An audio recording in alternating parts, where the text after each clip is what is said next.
오늘 우리 찬송해야 할 이유를 우리 잘 들으시고 확신 가지고 찬송할 때마다 하나님의 영광을 받으시고 우리의 삶이 기쁨과 평강과 행복한 삶이 되기를 바랍니다.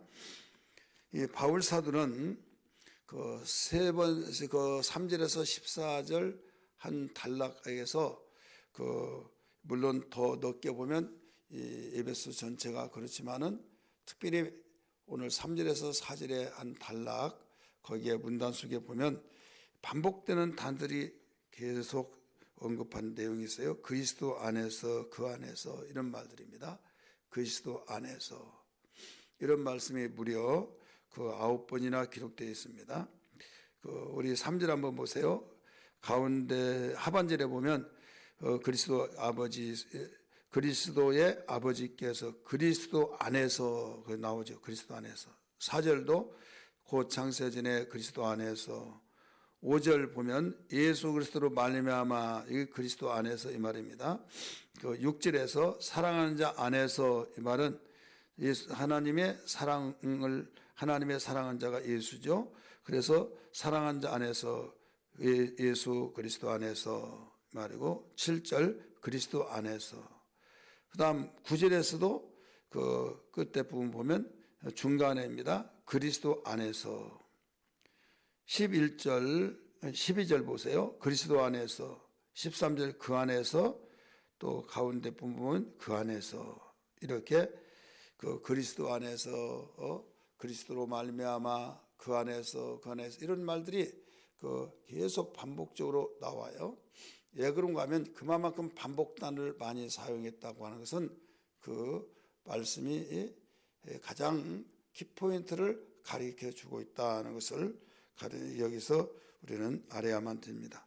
특별히 4절을 한번 보세요. 하나님께서는 창세전에 그리스도 안에서 우리를 택하셨다. 이 말씀을 가리켜 주고 있죠. 4절. 곧 창세전에 그리스도 안에서 우리를 택하사 이 말씀을 가르쳐 줬어요. 우리가 알아야 할 것은 하나님이 우리를 창세전에 택하셨다. 이 택하셨다고 하는 사실을 잘 들으셔야 해요. 그래서 우리는 택한 자가 누구고 어떤 자는 안 택하고 이렇게 하다 보니까 퀘션이 붙은 거예요. 야, 그러면 누구는 택하고 누구는 안 택하고 우리는 모두 다 하나님이 택했다는 거예요. 창세전에 우리 애가 태어나서 어떤 행실을 보았는지와 상관없이 예수를 믿든 안 믿든 또 선하게 살았든 악하게 살든 모두 다 하나님은 택하는 길을 하나님이 택하셨다고 하는 것을 모두 초청장을 내놓고 누구 선별해 가지고 누구는 택하고 누구는 안 택하고 그런 의미가 아니라 창세전에 하나님은 하나님의 형상으로 지음받은 모든 사람을 택하셨다 이거예요. 초청장을 다 보내어서 택했다 이거예요. 쉽게 말해서. 그래서 이 내용은 그리스도가 아니면 불가능한 일이다 이거죠. 그래서 여기에 뭐라고 나와요? 그리스도 안에서 이 말이 나오죠. 그리스도 안에서. 하나님의 은혜가 아니면 우리가 택하심을 받은 아무런 어떤 이유가 없다 이거죠. 하나님의 은혜는 하나님의 택하심 속에서 어떻게 택하느냐? 그리스도 안에서 택했다. 그렇기 때문에 초청장을 보내더라도 초청을 받았는데도 주 앞에 오지 않고 예수에게 거하지 아니하면 그는 초청을 받은 초청을 안 한 분의 책임이 아니에요. 초청은 누구나 다 했어요. 누구나 다 택했어요. 택했는데 그리스도 안에 돌아오지 않는 거죠. 들어오지 않는 거죠. 교회는 하는 일이 뭐냐? 그리스도 안에 돌아오게 하는 겁니다. 예수 믿으라고 전도하는 거예요. 이것을 주님께서 지상명령으로 내리신 겁니다. 그래서 예수 그리스도의 대속의 죽음을 통해서 우리의 속죄와 구원이라는 사실은 영원한 변치 않은 진리예요.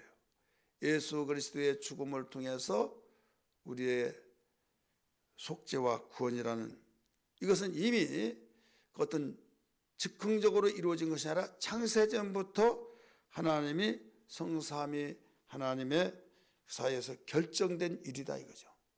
창세전에. 그래서 우리를 택했다. 그 택하는데 그 초청을 누구나 다 그 형상을 지원받은 사람은 인종과 관계없이 그 다 택했는데 단 그리스도 안에서 그 돌아온 자는 구원의 역사, 속죄의 역사가 있어서 구원이 이루어진다 이거예요. 많은 사람이 이 택했다는 것을 오해하는 경우가 많이 있는데 이 사실들을 잘 우리는 그 숙지해야 될 줄 믿습니다. 그리스도 안에서 우리를 택하사. 그 다음에 여기에서 하나님이 우리를 향하신 그 사랑이 창세전부터 그리스도 안에 택했다고 그랬잖아요. 그래서 우리는 3절에서 가르쳐 주던 것처럼 그 하늘에 속한 모든 신령한 복을 주셨다 이렇게 가르쳐 주죠. 그래서 찬송을 해야 된다 이 내용입니다. 한마디로 3절에서는 찬송하려다 하면서 왜 찬송을 해야 하느냐, 아주 전체적인 의미에서 보면 하늘에 속한 모든 신령한 복을 주셨기 때문이다. 그것을 좀 설명을 이제 들어가서 그 하나님 우리를 택하셨다. 창세전에 우리를 택하여서 그리스도로 말미암아 우리를 구원받게 하셨다. 그래서 찬송을 해야 된다 이 말씀이에요. 5절 또 봅니다. 바울은 이어서 뭐라고 했는가 같이 읽습니다. 시작. 그 깊으신 뜻대로 우리를 예정하사 예수 그리스도로 말미암아 자기의 아들들이 되게 하셨으니. 자, 그 깊으신 뜻대로 하나님은 어떤 변수가 있고 어떤 그 일 사정 때문에 마지못해서 택한 것이 아니라 하나님은 작정하신 대로 그 창세에서 택하여서 그것을 기품으로 이미 모든 것을 택했다 이거예요. 기품으로. 여기서 그 깊으신 뜻대로 이렇게 나오잖아요. 어떤 사람은 누구 주려고 하는데 그 사람이 없으니까 아무게 이걸 가지라고. 그럼 받는 사람은 고맙습니다 하지만은 나중에 그거 내게로 돌아가는 내가 없어가지고 자기가 이렇게 받았다며 아니 어떻게 알았냐고 할 때 기분이 씁쓸하죠. 고맙기는 고맙지만은 하나님은 그런 뜻과 같은 택함이 아니다 이거죠. 하나님께서 우리에게 깊으신 뜻 가운데 그리스도로 말미암아 아들들이 되게 했다 이거죠. 다시 5절 있습니다. 그 깊으신 뜻대로 우리를 예정하사 4절에서는 택하사 나오죠. 예정하사 예수 그리스도로 말미암아 자기의 아들들이 되게 하셨다. 자, 우리가 죄인으로서 영원한 저주받고 심판받고 지옥 갈 수밖에 없는 우리들을 택하여서 하나님의 자녀가 되었다고 하는 사실, 이거 감히 어떻게 상상할 수 있겠습니까? 감히 어떻게 이걸 우리가 상상하겠느냐 이거죠. 죄인의 신분으로서 우리는 영원히 이 땅에서뿐만 아니라 영원한 죽음까지 소망이 없다 이거죠. 그런데 자녀가 됐다.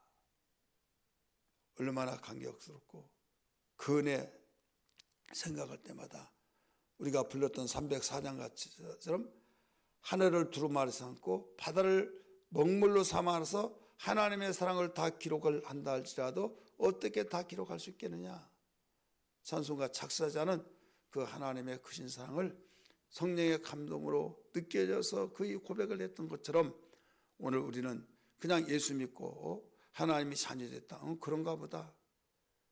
감동이 없다 이거죠. 감사가 없다 이거죠. 찬송이 없다 이거죠. 그렇기 때문에 조그만한 우리가 물질을 내가 잃어버렸다. 내가 어떤 소원대로 되어지지 않았다. 사소한 이모저모 다양한 일로 인하여서 속상해서 정말 우리의 믿음까지 흔들려버리고 이러지는 않나. 이것은 내가 어떤 자냐. 나란 존재는 죄인이다 이거죠. 죄인은 죽는 거죠.